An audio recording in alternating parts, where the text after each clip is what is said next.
제가 이제 선교사로 캄보디아 땅을 밟은 지가 30년이 되는 해입니다. 올해가. 벌써 30년이라는 세월이 훌쩍 지나가 봤습니다. 캄보디아에 갈 때만 해도 30대 초반에 제가 캄보디아를, 그것도 결혼한 지 5개월 만에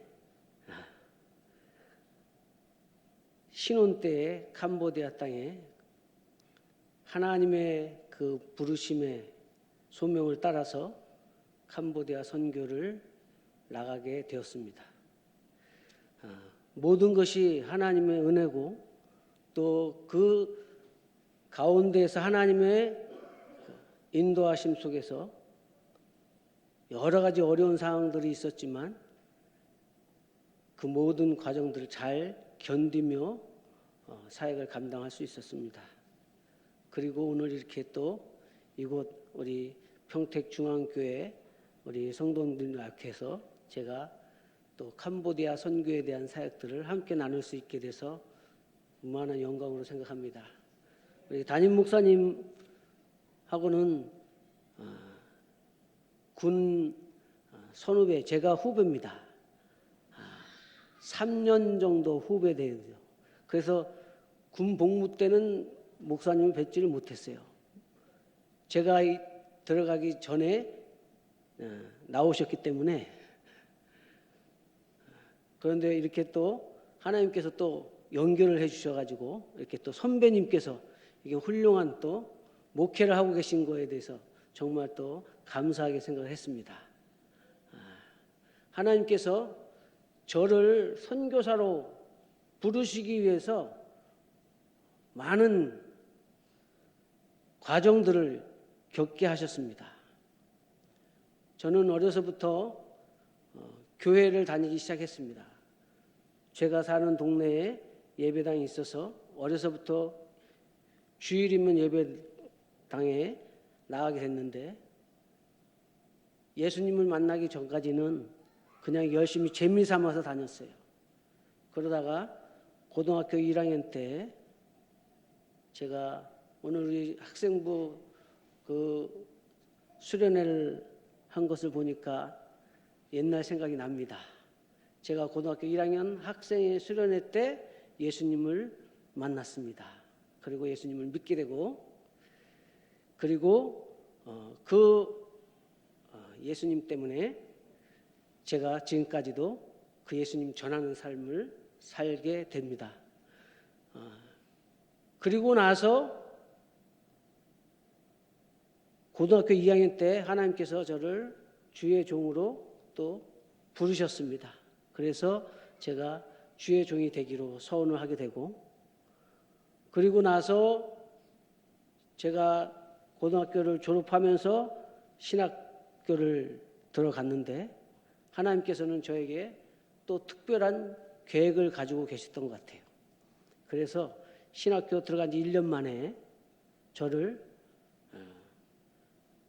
특수부대에 집어넣으셨습니다. 그래서 그곳에서 저는 엄청난, 정말 이 사회에서는 경험할 수 없는 그런 엄청난 그런 일들을 경험하면서 거기서 정말 하나님의 살아계심을 더 확실하게 깨닫게 됐습니다. 하나님은 나와 함께 하신다는 사실을 제가 그 혹독한 훈련 가운데에서 여러 가지 임무 수행을 하는 가운데서 하나님의 그 은혜를 더 깊이 깨닫게 됩니다. 예수 믿는 것 때문에, 그리고 내가 하다못해 식사 시간에 식기도 하는 것 때문에 뺨을 맞게 되고, 성경 읽는 것 때문에 의도 터지게 되고, 기도하는 것 때문에 불이익을 당하는 그러한 상황 속에서도 그것이 내게 고통으로 느껴지지 않았어요. 그리고 내가 그리스도인이구나 하는 것을 거기서 더 확실하게 깨닫게 됐습니다. 그렇게 훈련 과정을 겪고 나니까 하나님께서 제가 이제 복무를 마치고 제대하니까 바로 선교사를 하나님 부르셨어요. 사실 그 당시에는 85년도인데 한국 교회가 세계 선교에 대해서 그렇게 관심을 갖지 않을 때였어요. 선교라는 용어 자체도 잘 쓰지 않을 때였어요. 그런데 해필이면 그때 제가 모교로 있는 그 교회에 선교회가 조직이 됐어요. 그리고 선교 세미나가 있었어요. 거기에 그 당시에 회비가 5만 원이었는데 그거를 내줄 테니까 회비 대신 내줄 테니까 무조건 세미나 참석해야 된다. 그래가지고 그 세미나에 참석했는데 거기서 하나님께서 저를 또 선교사로 부르셨습니다. 선교 어떻게 해야 됩니까? 나는 선교할 수 없습니다. 지금 뭘로 선교합니까? 이렇게 하나님께 물어봤는데 하나님께서 저에게 내가 가지고 있는 거로 하라는 거예요. 내가 가지고 있는 것이 뭔가 생각해 보세요. 내가 갖고 있는 게 뭐지? 그런데 제가 군 복무 마칠 때 태권도 4단을 따고 나왔어요. 그게 생각나는 거예요. 그리고 태권도를 어떻게 선교하죠? 그랬어요. 근데 그 일이 있기 전에 제가 고3 때 저를 지도하던 관장님, 저 스승님께서 예수도 믿지 않는 분인데 저에게 그런 말씀하시는 거예요. 저를 불러놓고 야, 네가 믿는 기독교하고 태권도하고 한번 접목을 시켜봐라. 그럼 뭐가 있지 않겠냐? 그런 말씀하시는 거예요. 그런데 그때는 제가 그거를 몰랐어요. 깨닫지 못해. 어떻게 태권도는 불교 사상이 밑에 깔려 있어요. 그래서 품새 형들 보면 그런 그 불교 이 사상이 깔려 있는 그런 품새들이에요. 그래서 도저히 있을 수 있는 일이 아니다. 어떻게 불교하고 기독교가 같이 뭐를 할 수 있어요? 말도 안 됩니다. 그랬어요. 그런데 하나님께서 저에게 주신 말씀은 그거예요. 태권도는 도구일 뿐이라는 거죠. 우리가 갖고 있는 재능들은 그것이 목적이 아닌 거예요. 우리 삶에. 그것이 물론 필요하지만 중요한 거지만 그것은 도구일 뿐이라는 거죠. 중요한 것은 그 도구를 누가 쓰느냐 따라서 그 도구의 용도는 달라질 수 있다는 걸 하나님께서 깨닫게 하신 거예요. 왜 그걸 몰랐지? 도구는 누가 어떻게 쓰냐에 따라서 그 가치가 달라진다는 것을 그때서 하나님께서 저에게 깨닫게 해주셨어요. 아, 그렇구나. 태권도도 복음을 전하는 사람이 사용하면 그것을 통해서 복음을 전하는 그런 도구로 사용할 수 있구나 하는 것을 그때 깨닫게 됐습니다.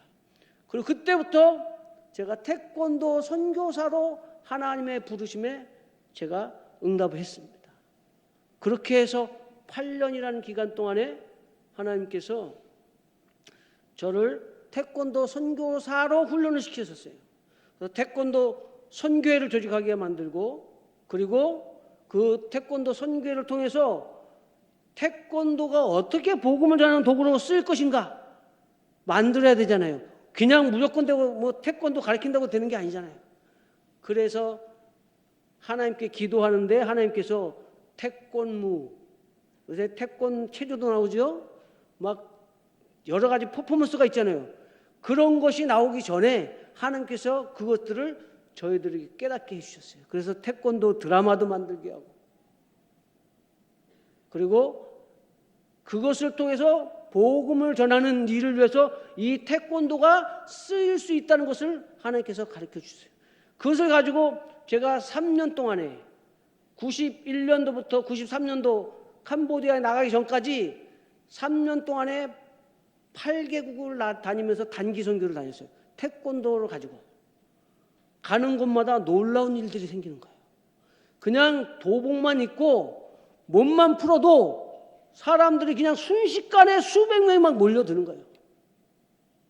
그러니 거기서 태권 동작으로 율동을 하고 그리고 격파를 하고 간증을 하고, 그러니까 거기서 예수 믿겠다는 사람들이 막 나오는 거예요. 그리고 병든 사람들을 위해서 손 얹고 기도하니까 병든 자들이 나타나요. 치료가 되는 역사가 있고. 아, 이런 거구나. 태권도가 이렇게 하나님 앞에 쓰임받을 수 있는 거구나. 그것을 3년 동안에 더 선교 현장 속에서 제가 눈으로 보고 체험을 하게 됐습니다. 그러고 나니까 하나님께서 저를 캄보디아, 그 당시에 캄보디아는 우리나라하고 수교가 안 되는 상태예요. 내전이 있어요. 공산주의 게릴라들하고 계속 내전이 있고, 그리고 그 나라 국왕인 시아누크 왕은 북한의 김일성하고 의형제를 맺은 사람이에요. 그래서 우리 남한하고는 절대로 수교 안 하겠다 이렇게 하는 사람이었어요. 그래서 우리나라도 그 캄보디아를 특정 국가로 제안해 놨어요. 그런 나라에 태권도 사범으로 제가 나가게끔 길을 하나님께서 또 열어주셨습니다. 그래서 태권도를 통해서 그 나라의 경찰들, 그리고 수상 총리 경호원들 대상으로 태권도를 시작하며 태권도 협회를 만들고, 또 국가대표팀을 선발해서 국가대표팀 감독으로 국제대회에도 나가게 되고, 이런 일들을 통해서 태권도로 캄보디아에서 선교할 수 있는 기반을 만들게 해주셨습니다. 그것이 벌써 30년이라는 세월이 흘렀어요. 그 영상을 한번 잠깐 보겠습니다. 동영상 한번 보여주시죠.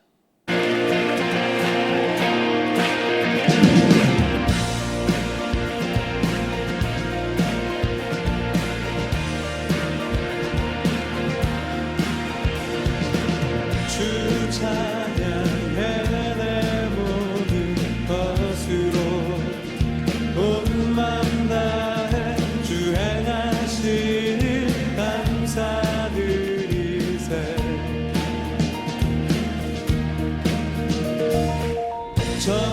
전능하신 주 다스리시네. 영원토록 내 모든 삶을 주께 드리리.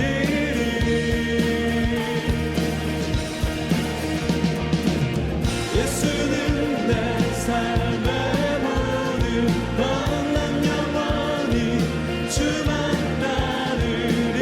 내 사랑 숨쉬는 동안 예수의 이름 예수만 높이리.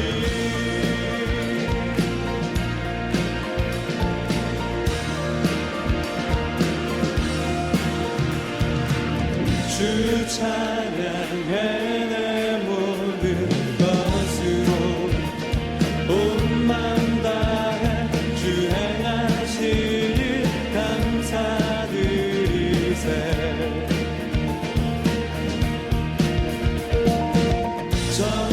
전능하신 주 다스리시네. 영원토록 내 모든 삶을 주께 드리리.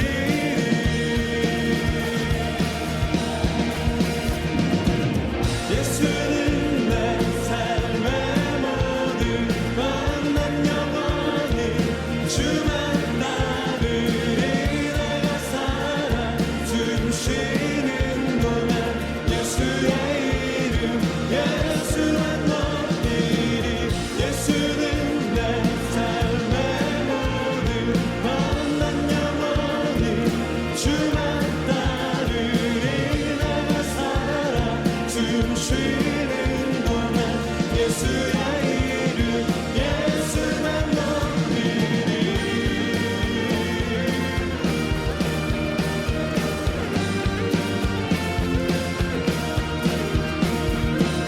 주는 내 삶을 만족시키시니 내게 부족한 전혀 없네. 세상의 어떤 부귀영화도 예수와 비길 수 없네.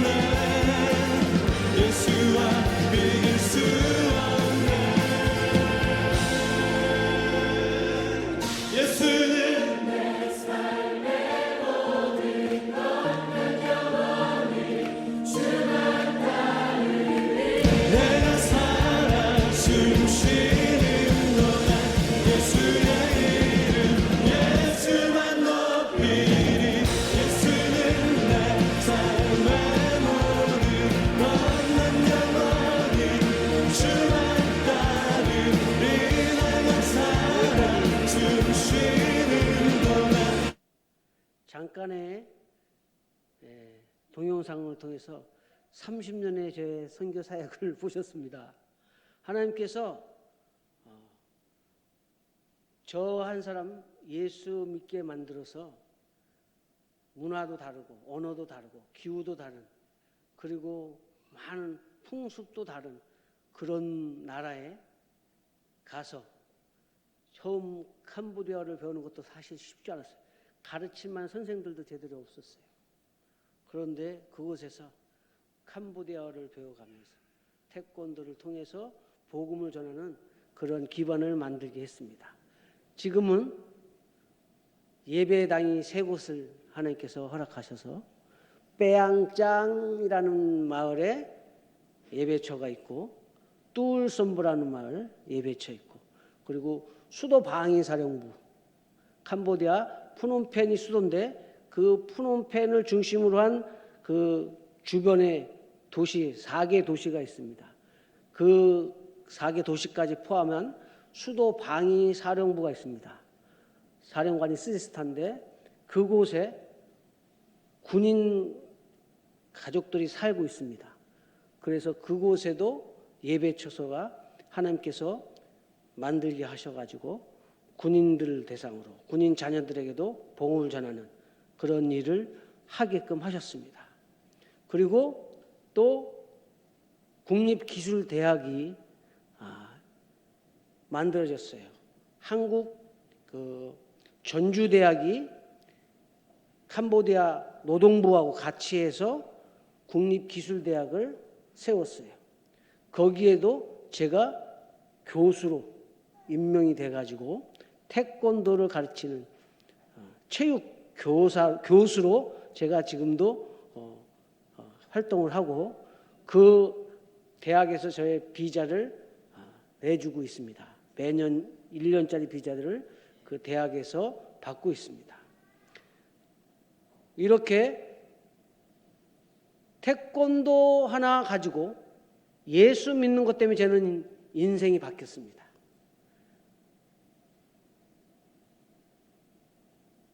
하나님은 우리를 사랑하십니다. 그리고 우리가 그 사랑이신 하나님을 믿기로 하세요. 그리고 이 하나님의 사랑을 모든 사람들이 알기로 하십니다. 그래서 그 사랑을 전하기로 원하시오. 왜냐하면 하나님은 우리를 구원하기를 원하시기 때문에 그렇습니다. 성경은 바로 그 하나님의 사랑의 편지입니다. 우리를 사랑하신다는 그 하나님의 편지가 바로 이 성경인 거예요. 그래서 이 성경을 읽으면 하나님의 사랑을 깨닫게 됩니다. 그리고 그 하나님의 사랑을 깨달을 때 비로소 그 사랑을 느끼고 또 그 사랑을 또 하게 됩니다. 사랑하면 어떻게 돼요? 가만히 있지 못하죠. 사랑하는 사람 만나면 어떻게든지 사랑을 표현하잖아요. 그리고 삶이 기쁨이 생기잖아요. 하나님의 사랑을 깨달으면 삶의 목표가 생기잖아요. 삶의 기쁨이 생겨요. 그리고 소망이 생깁니다. 왜냐하면 하나님께서 우리를 사랑하시기 때문에 그 하나님의 사랑 안에 기쁨도 있고 소망도 있고 평안도 있고 많은 것들이, 좋은 것들이 그 하나님의 사랑 안에 다 있습니다. 그래서 하나님의 사랑만 깨달으면 가만히 있을 수 없어요. 얼굴 표정부터 바뀌어지잖아요. 그렇죠? 저는 괜찮습니까? 저는 사실 어렸을 때요, 좀 눈도 작은 데다가 눈꼬리가 좀 올라가 있었어요. 그래가지고 제 눈이 좀 눈매가 매섭다고 그랬어요. 그 오죽하면 저 고등학교 중학교 3학년 때 고등학교 이제 입학시험 준비하면서 친구 집에서 거의 1년을 밤에 같이 공부를 했어요. 근데 그 친구 어머니가 저 듣는 줄 모르고 그 친구한테 그랬어요. 야, 쟤하고는 같이 살면 안 돼, 새기면 안 되겠다 그러는 거예요. 눈매가 안 좋다 그러더라고. 그럴 정도였어요. 그런데 하나님께서 제가 예수 믿고 나니까 그 눈매도 바뀌었어요.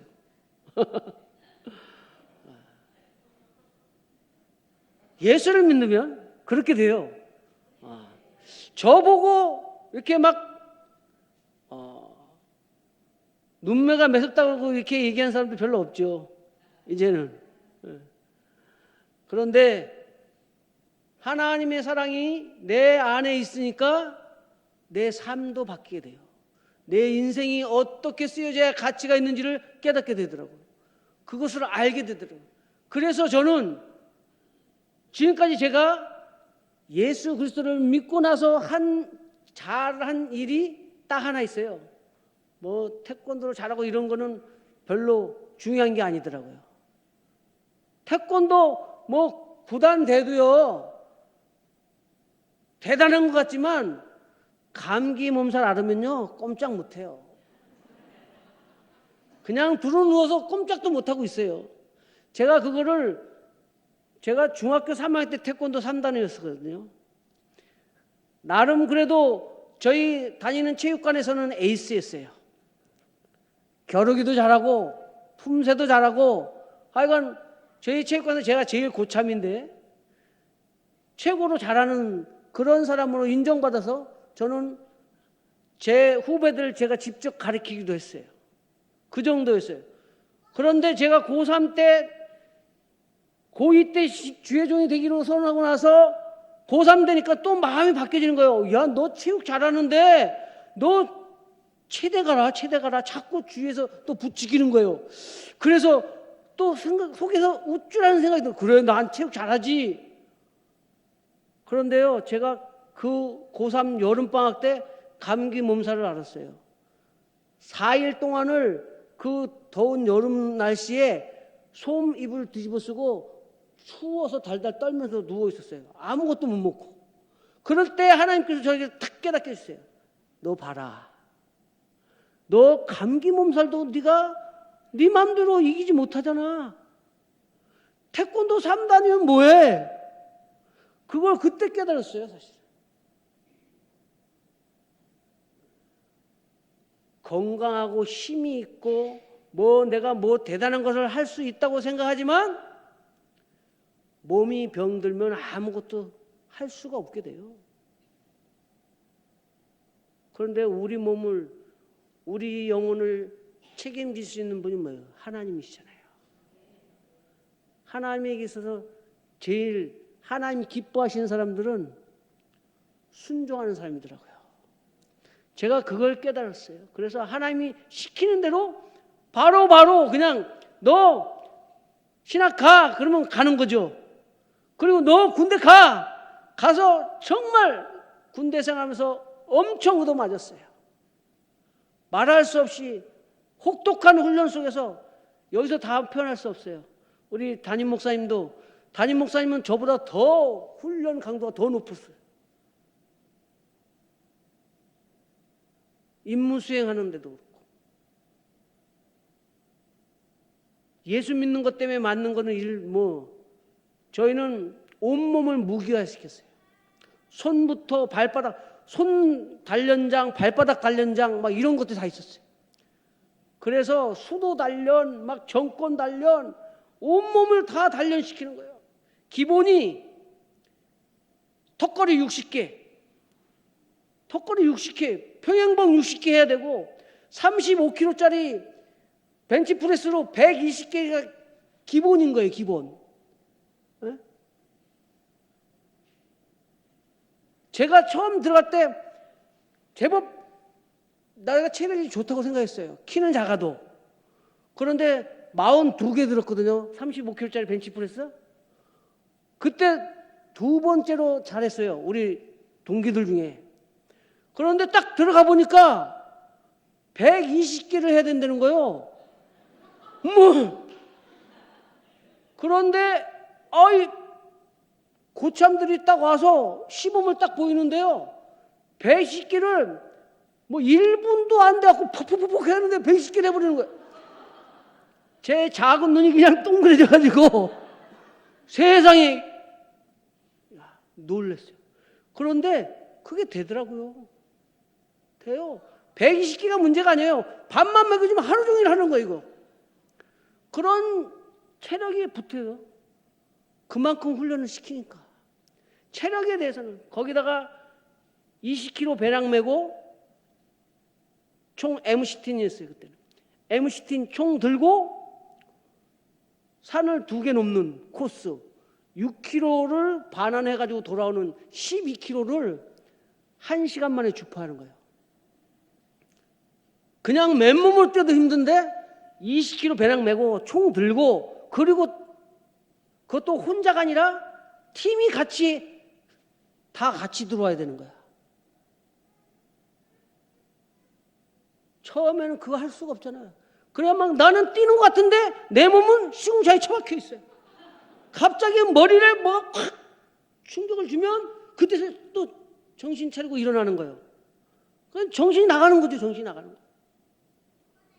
그런 과정 속에서 훈련을, 거기다가 특수무술, 이거는 뭐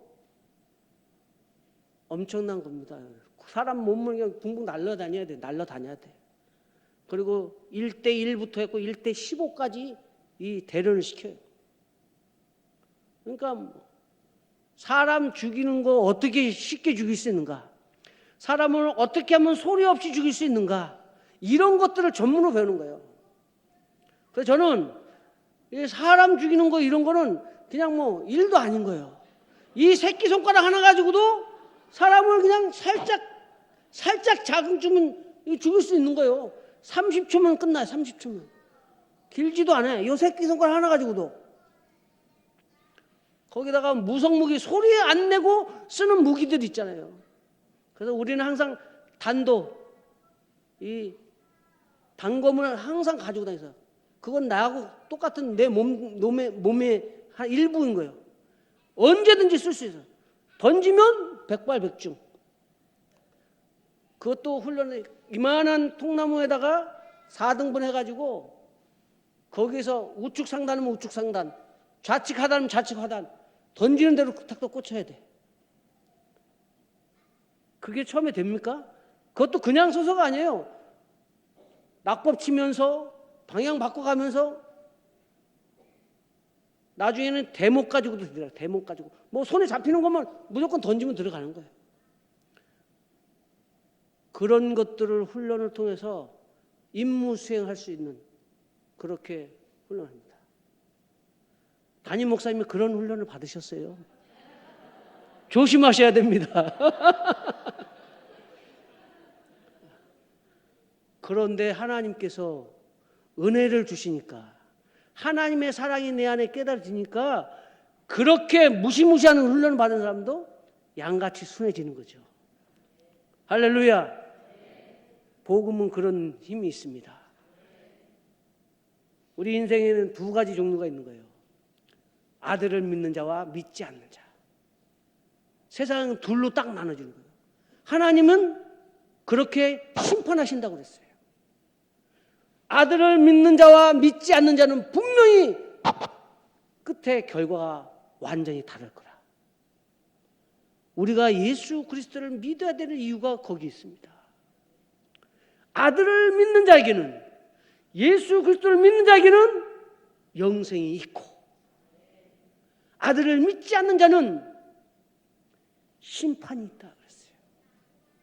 이것은 사람이 만들어 놓은 게 아니라 우주 만물을 창조한 창조주신 하나님께서 그렇게 선포하신 거예요. 그러면서 아들을 믿으라고 그렇게 말씀하시는 거예요. 그래서 우리가 아들을 믿어야 돼요. 예수 그리스도를 믿어야 되는 이유가 거기 있는 거예요. 그리고 이 사실을 알려야 될 이유가 거기 있는 거예요. 왜? 영생을 얻어야 되기 때문에. 심판받으면 그걸로 끝입니다. 우리가 이 땅에 사는 동안에, 죽으면 끝나는 거예요. 이 땅에 사는 동안에 그 기회가 있는 거예요. 예수 그리스도를 믿느냐 믿지 않느냐에 따라서 완전히 끝이 다른 거예요. 제가 캄보디아의 언어도 다르고 문화도 다른 그곳에서 왜 고생을 하면서 처음에 엄청 고생했거든요. 거기는 지금도 GNP가 1,700불 정도밖에 안 돼요. 아주 낙후된 나라예요. 전기 사정도 많이 좋아졌지만 아직도 전기가 나갔다 들어왔다 해요. 제가 93년도 갔을 때는 하루 24시간 전기가 들어온 적이 없어요. 12시간, 10시간, 어쩔 때는 하루 종일 전기 안 들어올 때도 있었어요. 전기가 제대로 공급이 안 되는 거예요. 그 정도로 그 캄보디아가 낙후돼 있어요. 거기다 공산 게릴라들이 많죠. 거기다가 또 강도들 많죠. 늘 총소리가 그냥 우리 자장가로 들렸어요. 총소리가 안 들리면 이상한 거였어요. 그 정도로 계속 이 총소리를 들으면서 살 정도로. 그런 곳에 하나님 왜 보내셨나요? 하나님이 그 땅에 사는 그 영혼들도 사랑하시기 때문에. 캄보디아만이겠어요? 필리핀이고 베트남, 라오스, 태국, 미얀마, 이 동남아시아, 아니 전 세계 하나님은 어느 누구도 하나님이 사랑에서부터 하나님의 사랑에서 제외시킨 사람이 한 사람도 없다는 거죠. 그래서 하나님은 누구든지 저를 믿는 자마다 멸망치 않고 영생을 얻게 하려 하십니다. 아들을 믿는 자에게는 영생이 있고 아들이 없는 자에게는, 아들을 믿지 않는 자들에게는 심판이 있다 그랬어요. 이것이 하나님의 법칙이죠. 우리가 주일 예배드리고 또 세계 곳곳에 나가서 예수 그리스도를 전해야 될 이유가 바로 여기 있습니다. 교회의 존재의 목적은 바로 선교입니다. 복음을 전하는 거예요. 우리도 전하는 자들이 있었기 때문에 우리가 이렇게 예수를 믿게 됐잖아요. 그런데 아직도 이 소식을 듣지 못한 사람들이 이 지구상에는 많이 있다는 사실입니다. 그 영혼들을 향해서 복음을 전해야 된다는 거죠. 오늘도 이 복음이 땅끝까지 증거되어져야 된다는 거죠. 그렇게 되어질 때 주님이 다시 오시겠다고 말씀하셨거든요. 그날을 우리가 기대하면서 우리의 삶 속에서 예수 그리스도의 복음을 전해야 된다는 사실이죠. 아들을 믿는 자에게 분명히 하나님께서 주신 약속 영생입니다. 영생만이 아니고 또 보너스로 상급도 있다는 사실입니다. 역할에 따라 다 다르지만 상급이 있습니다. 면류관이 준비되어 있다는 사실입니다. 그렇죠? 요새 우리 대한민국 이 스포츠 선수들이 얼마나 열심히 잘합니까? 근데 국기 태권도는 자꾸만 떨어지는 것 같아요. 그런데 요새 막 빙상에서도 막 금메달을 막 따고 막 이렇게 각 종목마다 지금 엄청나게 하나님께서 우리 대한민국을 쓰고 계신 거예요. 세계에 지금 선교를 제일 많이 하는 나라가 바로 대한민국인 거예요. 이 열악한 그런 지금 많이 어려운 그런 상황 속에서도 세계 선교를 위해서 기도하면서 선교사를 파송하는 그 나라가 대한민국이에요. 그만큼 하나님께서 우리 민족을 통해서 세계 선교를 위해서 하나님이 쓰고 계시다는 사실입니다.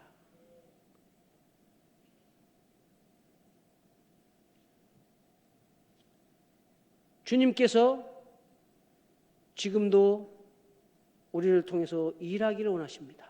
영혼이 구원받기를 원하시는 것이에요.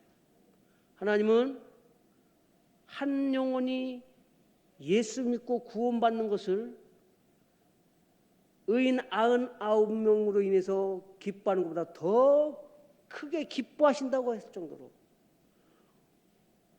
죄인이 회개하고 하나님께로 돌아오는 것을 얼마나 기뻐하시는지 모릅니다. 한 영혼 전도하기 쉽지 않잖아요. 한 영혼의 가치가 얼마나 큰지 모릅니다. 하나님은 최고의 것으로 그 영혼들을 구원하기 위해서 사랑을 부어주신 거예요.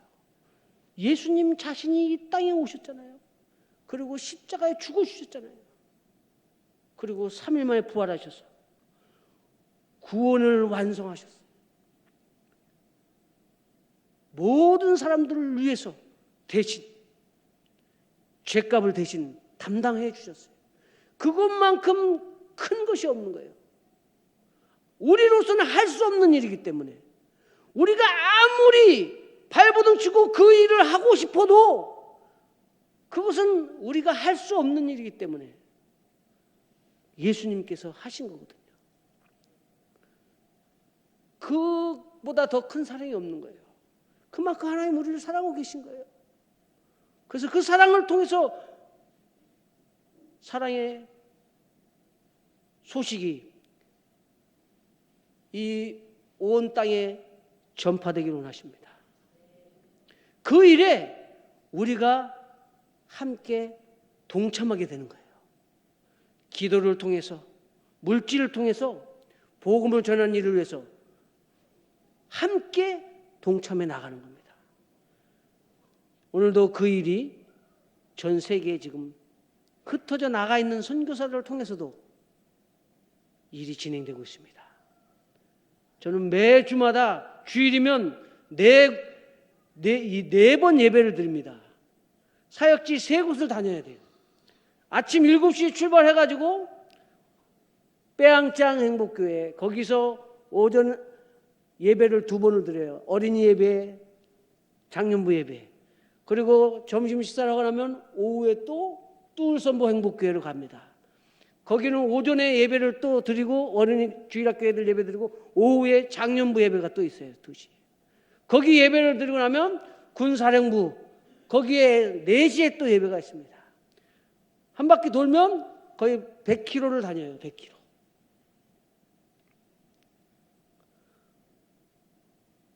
하나님께서 그 일을 하게끔 하시는 거예요. 왜? 하나님이 기뻐하시는 일이기 때문에 저는 그 일을 기쁘게 하고 있습니다. 많은 선교사들이 그렇게 저보다 더 큰 일을 하는 선교사님들 많이 있습니다. 왜 그런 일을 합니까? 하나님이 기뻐하시는 일이기 때문에 하는 겁니다. 우리의 삶이 하나님이 기뻐하시는 일을 할 때 우리도 기쁨이 충만해지는 거예요. 우리 안에 평안이 있게 되고 우리 안에 소망이 생기게 되고 삶의 그 가치를 더 깨닫게 되죠. 그래서 더 하나님 앞에 내 자신이 드려지기를 원하게 돼요. 그것이 헌신인 거예요. 오늘도 우리 평택 이 중앙교회를 통해서 하나님께서 그 일을 행하신 줄 믿습니다. 우리 성도님들을 통해서 그 일이 진행되고 있는 줄로 믿습니다. 하나님이 사랑하시는 우리 성도님들께서 하나님이 기뻐하시는 일을 순종할 때 하나님의 놀라운 은혜가 더욱더 충만하게 될 줄로 믿습니다. 기도하겠습니다.